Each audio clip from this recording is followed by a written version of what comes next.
Hello, everyone, and welcome back to another episode of Real English Voices. I am Tom, and I'm so happy to be here with you today. And I am Ria. Hello, everyone. It is wonderful to be back behind the microphone. We have such a great topic to discuss today, something that I think every single person listening can relate to, no matter where they are in the world. Absolutely. Today we are talking about the weekend, those two magical days that we all look forward to all week long. It is funny how much weight we put on the weekend, isn't it? We spend 5 days working or studying just to get to those 48 hours of freedom. It really is magical. I feel like the weekend is not just a time, it is a feeling. There is a specific emotion attached to Friday evening that you just do not feel at any other time. It's that feeling of letting go, of exhaling after holding your breath for 5 days. That is such a beautiful way to put it, Ria. Exhaling. I think that is exactly what it is. But before we dive into what we actually do, I want to ask you something. When does the weekend officially start for you? Is it when you wake up on Saturday, or is it the moment you finish work on Friday? Oh, that's a great question. For me, it definitely starts on Friday evening. The moment I shut down my laptop or leave the office, my brain switches modes. I usually treat Friday night as a celebration of surviving the week. What about you? I'm the same. Friday night has this electric energy. Even if I'm just staying home and doing nothing, the fact that I don't have to set an alarm clock for the next morning makes Friday night the best part of the weekend for me. The anticipation of sleep is better than the sleep itself sometimes. I completely agree. The alarm clock is the enemy of happiness sometimes. You know, for our listeners who are learning English, talking about weekends is actually one of the most common conversation starters you will ever encounter.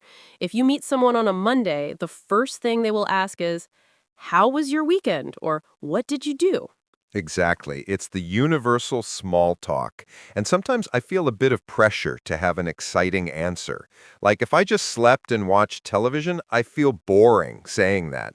Do you ever feel that pressure, Ria, to have a cool story for Monday morning? I used to feel that way a lot. I would almost invent things or try to make my boring weekend sound fascinating. I would say, "Oh, I explored some local culinary arts," when really I just made a sandwich and stared at the wall. But as I've gotten older, I've realized that people actually appreciate honesty. There is something confident about saying, "I did absolutely nothing, and it was wonderful." That is true confidence, being proud of your rest. So let's talk about the reality. What does a typical weekend look like for you, Ria? Are you an adventurer or are you a homebody? I am definitely a mix, but I lean towards being a homebody. I love being cozy.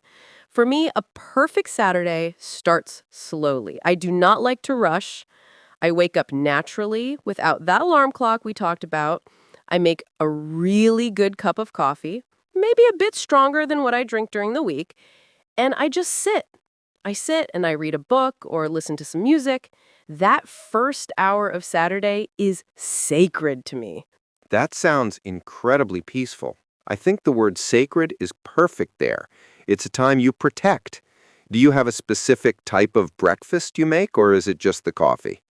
Usually on weekends, I try to cook something a bit more special. During the week, I'm rushing, maybe just grabbing toast or yogurt, but on Saturday, I might make pancakes or an omelet with lots of vegetables. The process of chopping the vegetables slowly, smelling the onions cooking, it's almost like meditation for me. Cooking without a time limit is a luxury. It really is. When you're not looking at the clock, cooking changes from a chore into a hobby. I'm a little bit different. I have a hard time sitting still on Saturday mornings. I feel like because the sun is up, I need to be out. I usually try to get outside immediately. Really? So you're up and out the door. Where do you go? I usually go for a long run or a hike if the weather's good. There's a park near my house with some trails. I love seeing the city or the nature wake up. There's a freshness to the air on Saturday morning that feels different. Plus, I feel like if I exercise early, I have earned the right to be lazy for the rest of the day. It's a psychological trick I play on myself. I admire that so much. I always tell myself I will exercise on Saturday morning, but my bed is usually too comfortable to leave. But you made a good point about earning your relaxation. Do you think we as a society have a problem with just relaxing without earning it? Oh, 100%. We are obsessed with productivity, even in language learning, actually. I think a lot of our listeners might feel guilty if they watch a movie in English and they are not writing down every new word. They feel like they're wasting time. But sometimes just letting the language wash over you is enough. You need that downtime for your brain to process what you have learned all week. That is such an important message, Tom. Your brain organizes information while you rest. So taking a nap or going for a walk is actually part of the study process. It is not separate from it. So after your hike, what happens? You come home, you're tired, you're sweaty. What is next? Then comes the big breakfast. I am starving by then. I eat, shower, and then I usually have a few hours where I have to do the boring stuff. We have to be honest about weekends. They are not all fun. I have to do laundry, clean the apartment, maybe go grocery shopping. We call these errands. Running errands is a huge part of adulthood, unfortunately. Ugh, errands. The grocery store on a Saturday afternoon can be a nightmare. It is so crowded. Everyone is there trying to buy their food for the week. I try to do my grocery shopping on Friday night if I can, just to avoid the Saturday rush. But laundry is unavoidable. There is something satisfying about it, though, isn't there? Having clean clothes for the week ahead. It is satisfying. It's that feeling of resetting your life. Sunday is usually my reset day. If Saturday is for activity and fun, Sunday is for preparation. I call it the Sunday reset. I check my calendar for the week, I meal prep sometimes, and I try to go to bed early. Do you experience the Sunday scaries? The Sunday Scaries. That is such a famous term now. For those listening who might not know, can you explain what that feels like? Sure. The Sunday scaries is that feeling of anxiety or dread that starts creeping in on Sunday afternoon or evening. You start thinking about all the emails waiting for you, the meetings you have on Monday, the stress of the commute. It can ruin the last few hours of your weekend if you let it. I definitely used to get that. It's like a shadow that falls over the evening. I found that the best way to fight the Sunday scaries is to have a Sunday evening ritual that is really enjoyable. I save my favorite TV show for Sunday night, or I have a long bath. I try to make Sunday night something I look forward to, rather than just a countdown to Monday. That is a brilliant strategy. Distract yourself with something positive. I want to pivot a little bit and talk about social weekends. Sometimes we do not just stay home or run errands, we meet people. What is your favorite social activity on a weekend? I love meeting a friend for coffee or brunch. Brunch is such a weekend thing, isn't it? It's not quite breakfast, not quite lunch. It's somewhere in the middle, usually involving eggs and maybe something sweet. I love sitting in a cafe for 2 or 3 hours, just talking. That deep conversation you can have when you're not rushing is so valuable to me. Brunch is an institution. I think it's the most social meal because nobody is in a hurry. Dinner can feel a bit formal, but brunch is messy and loud and fun. I also like going to markets, farmers markets or flea markets. Even if I don't buy anything, I like walking around and looking at things. It's a great way to practice English, too, listening to people bargaining or describing products. Oh, absolutely. If you're living in an English-speaking country, a market is a goldmine for vocabulary. You hear names of fruits, vegetables, handmade crafts. You hear people negotiating prices. It's real, authentic language.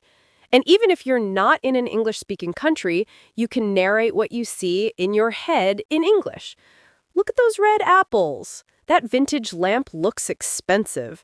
It's great practice. I do that all the time in other languages I'm learning, narrating my life. So, Ria, have you ever had a weekend where everything went wrong? A disaster weekend? Oh, yes. I remember one time I planned a camping trip. I had been looking forward to it for weeks. I packed the car, I bought all the food, I drove 3 hours to this beautiful lake. And the exact moment I started setting up the tent, the sky turned black. It poured rain. Not just a little rain, but a storm.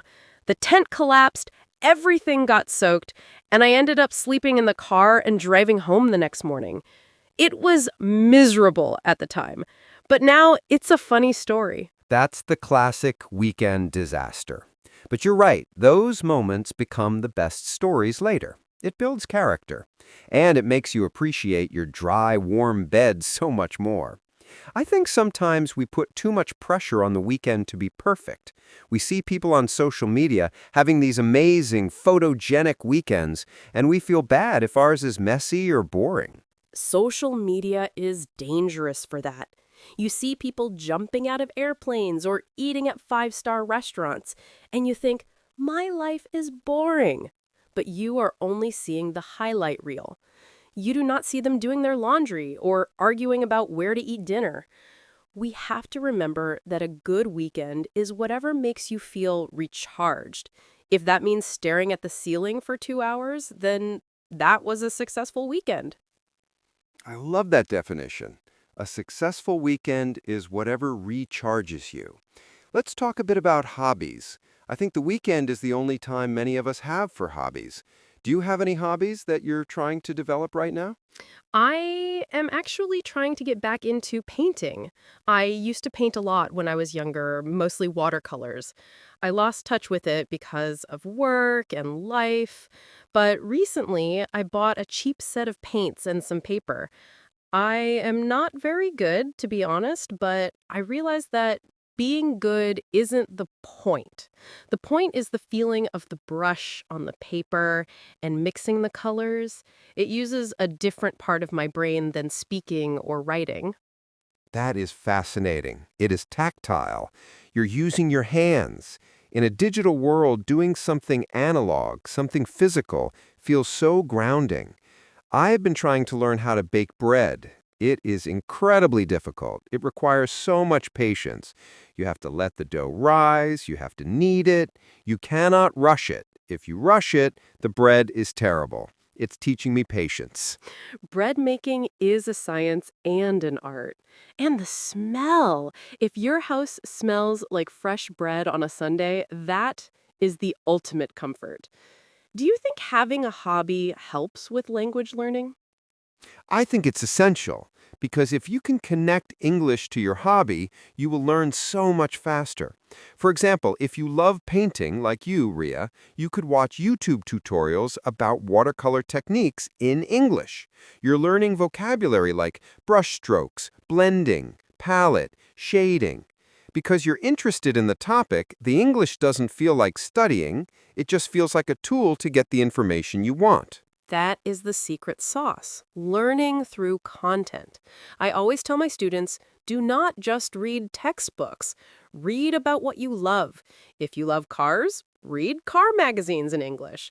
If you love gardening, watch gardening shows. You will pick up the natural rhythm of the language. Speaking of rhythm, weekends have a rhythm too.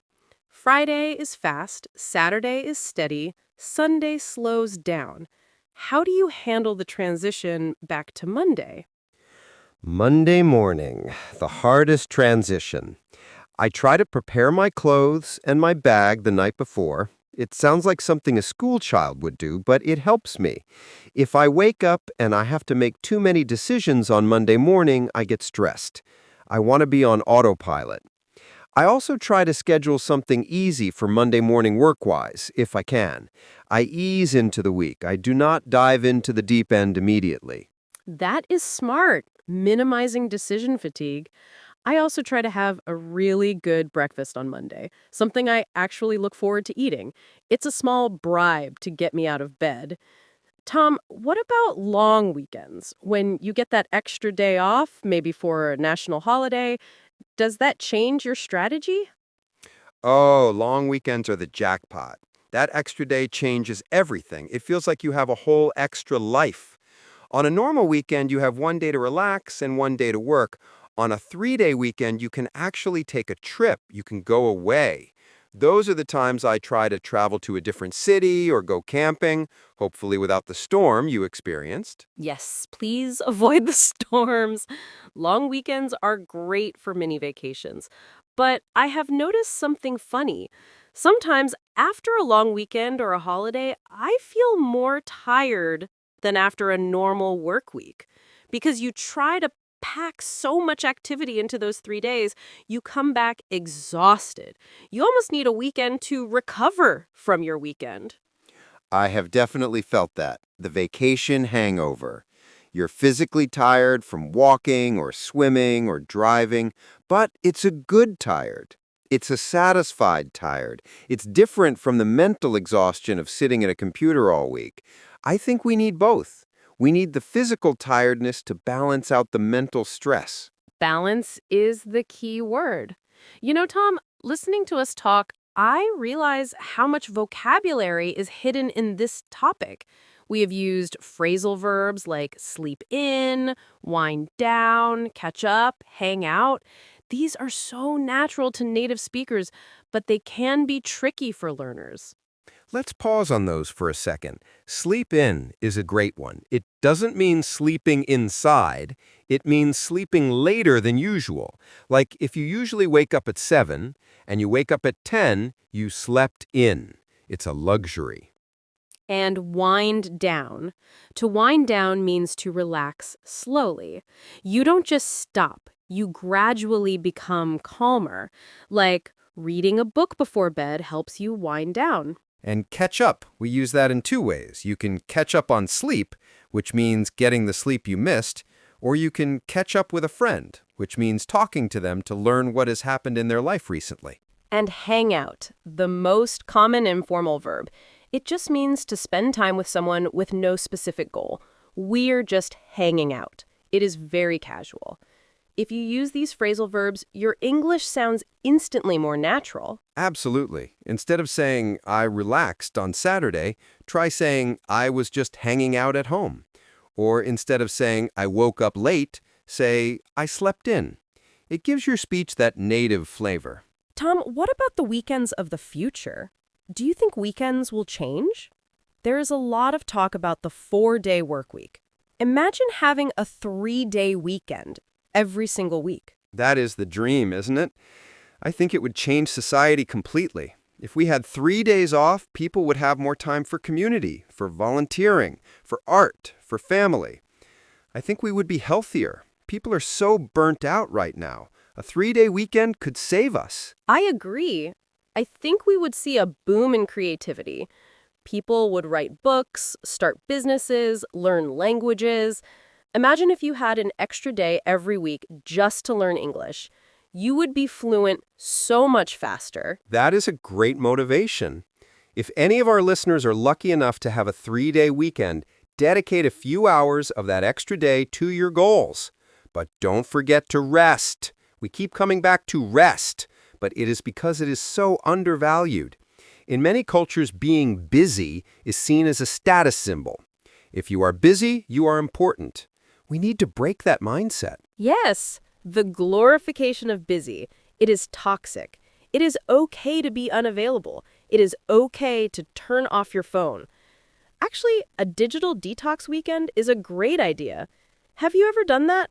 Turned off your phone for the whole weekend? I have tried. I made it about 12 hours. It was really hard. I realized how addicted I am to checking messages or looking up information. I felt anxious at first, like I was missing out on something. But after a while, I felt free. I noticed things around me more. I wasn't looking down at a screen. I was looking up at the world. It is scary how dependent we are.